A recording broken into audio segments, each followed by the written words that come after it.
train around 1 million nurses in next decade. 1 million nurses in 1 decade is and can be achievable if we just set our priorities right, which we are doing. What we are doing over there, that we are trying to enhance the standard and inspection of different medical institution, undergrad level, postgrad level. The nursing council is being revamped. So this is an area which I feel is very close to the heart of the current caretaker government, and this is one of the priority which we are focusing on. Along with this, some other vocational training and skill programs have been introduced. We are exploring the partnership with Siemens, Germany. Few other European partners are also investing in development of these skills. That is one area, I think so, where we should focus and invest more. Human resource development is the answer. That is the capital. I was once misquoted when I was asked that, oh, people are leaving this country, and I just abruptly said, so what? So what was not the final comment. There was a rational explanation behind that, so what? And that was that in last 5, 6 or 7 decades, many people have migrated to the European continent particularly, and America for that matter, from South Asia, be India or Pakistan or Bangladesh. And initially they were thought that it's a brain drain. But after a few decades, when they settled there, they did a lot of accomplishment, and their return was then treated as a brain asset. They came back with the capital gain, with the expertise they developed over there. So whosoever immigrates from point A to point B is not just a story of failure. It's rather a beginning of a new success journey. So we should take it in a very sanguine and positive manner, and the entire story is not that bleak. So that actually was my purpose when I was commenting on that. Along with that, you know that we have initiated a very formal platform by the name of SIFC, and SIFC is an idea where the foreign investment could be attracted more. And this foreign investment is not an invitation to the regional players. It is an invitation to all players, be it in region or beyond the region. The idea was, there was a lot of criticism on the government for doing its business quite slow. The bureaucratic hurdles and associated challenges with that. The outgoing parliament, they passed a law and they created this body which has representation at the highest level, both from military and civil. And this coalescing of governance player on one single platform provides a lot of opportunity for doing ease of business. So all the procedures are cut down when it comes to SIFC. By cutting down, I mean that they are rationalized, their timelines are defined, and the achievables are stated over there and monitored even at that platform. We would be hearing some good news probably within weeks of receiving and having some MOUs regarding the investments on the platform of SIFC to the tune of billions of dollars from regional countries. And the rest of the potential in terms of agriculture, IT, mining, and others are also being showcased, and there is a lot of interest from other players also. Connectivity, Central Asian players, particularly Uzbekistan's Trans Railway network from Uzbekistan, Afghanistan to Pakistan is another ambitious program to which everyone is quite supportive. I had conversations not just with Central Asian leaders, but through them we have learned that European and Americans are also interested in this sort of connectivity, along with the Chinese leadership and the Russians also.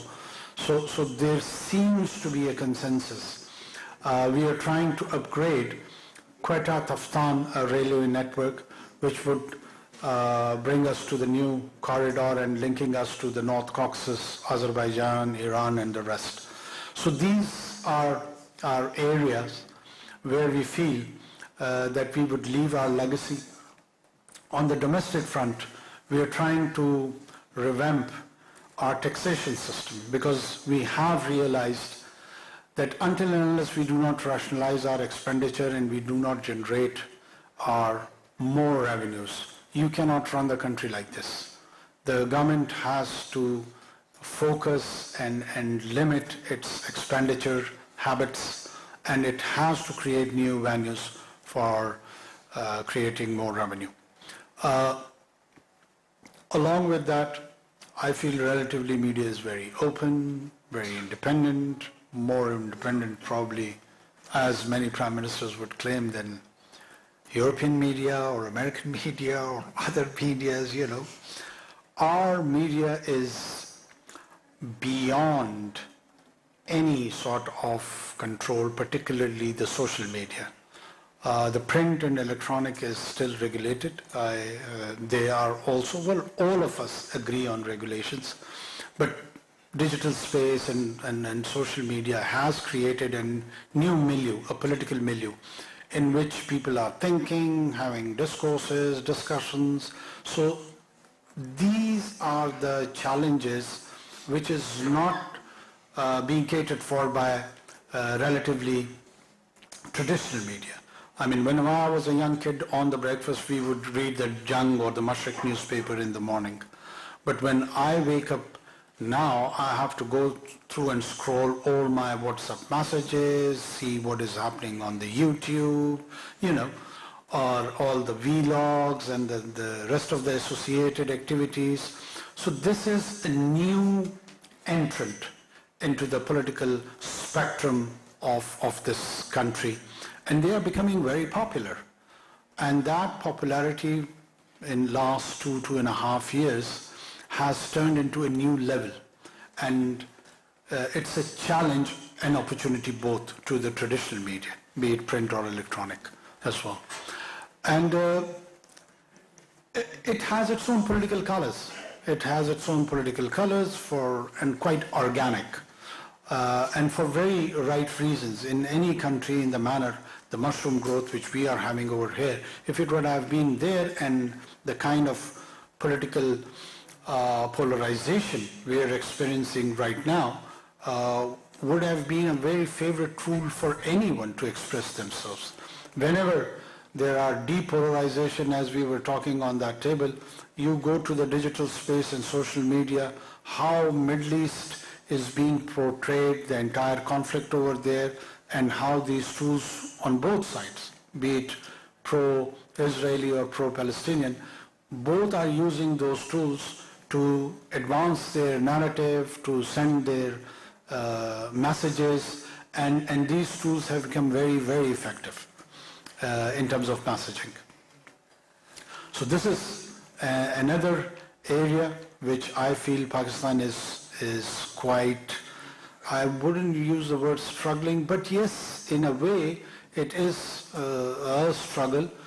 That how do you balance out that at the same time you don't want to stifle and put a stop to all these modern gadgetries and tools, and at the same time you try to design and develop a regulatory program where the terms of references could be agreed generally with the society, how to go about it.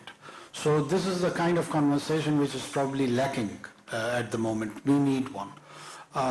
In Parliament, outside Parliament, we have got half of the Parliament, at least Senate can take a lead role on that if they choose to.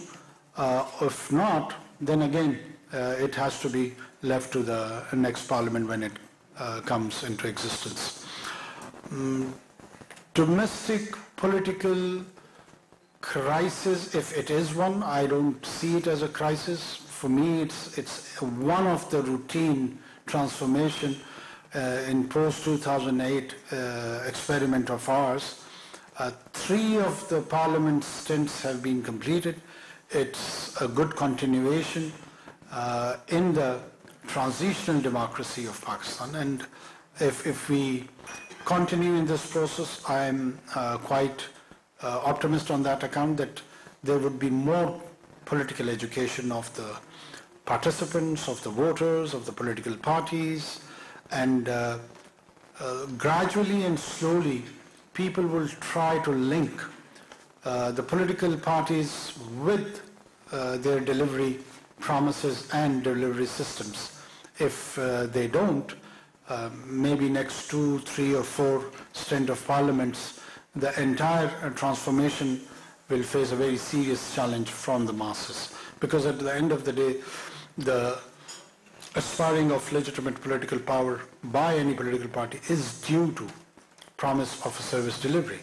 If you do not go for the service delivery to the people, the entire argument, legitimate argument,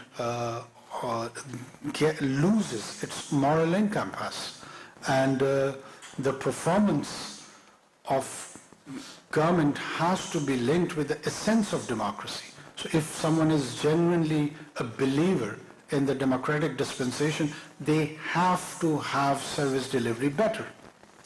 Because no system is dogmatic. It is the trial and error system which many of our Western counterparts have learned on the Western Hemisphere and on the European continent particularly. And those experiences have also been transformed with different kinds of social and historical experiences. And there is a lot for us to learn. And there is a lot for us to contribute also. It is not exactly that we have to have a replica from there. We can learn and we can contribute. So it has to go both ways. We have stopped probably contributing our side.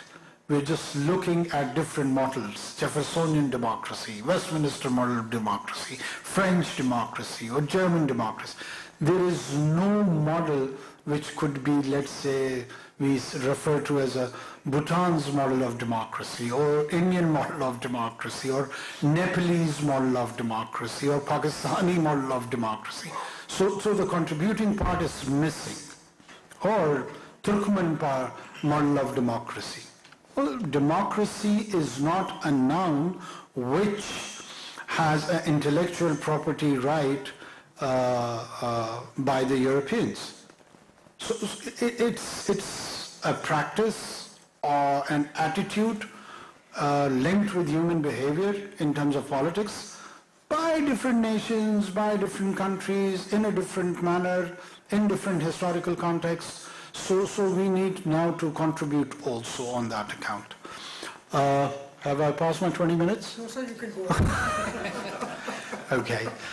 So I think so let's conclude this instead of just delivering a talk. I would take more of an interactive session and take more questions and a lot more time to that. Wouldn't it be a good idea? I think so. Yeah. So let me conclude then. So that's how I would try to summarize the challenges faced by Pakistan and the kind of response mechanism we are thinking about it. And now I'll open the floor for Q&A. यही तो हम सब चाहते थे जैसा कि हमने देखा कि prospects for a better future, for a better Pakistan.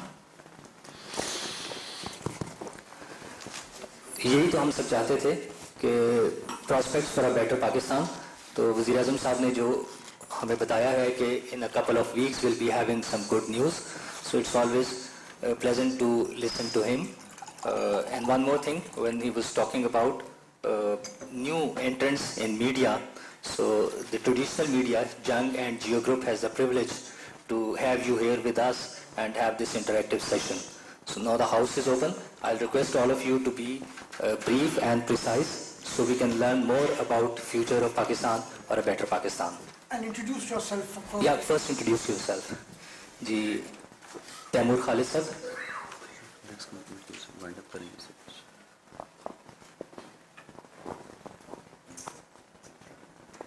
दस 15 मिनट तो करते हैं. Hello.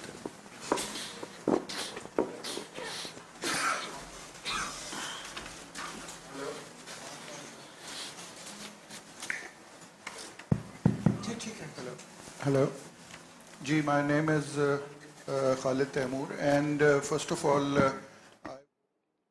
निगरान वज़ीर आज़म अनवारुल हक काकड़ मीडिया से गुफ्तगू कर रहे हैं। गुफ्तगू करते हुए उनका कहना था कि निजकारी पर फोकस कर रहे हैं। PIA की निजकारी तरजीह है। नौजवानों को हुनर सिखाने के लिए मुख्तलिफ ट्रेनिंग प्रोग्राम्स का आगाज कर रहे हैं। हम सिर्फ खित्ते में नहीं बल्कि खित्ते के बाहर से भी सरमायाकारी लाना चाहते हैं।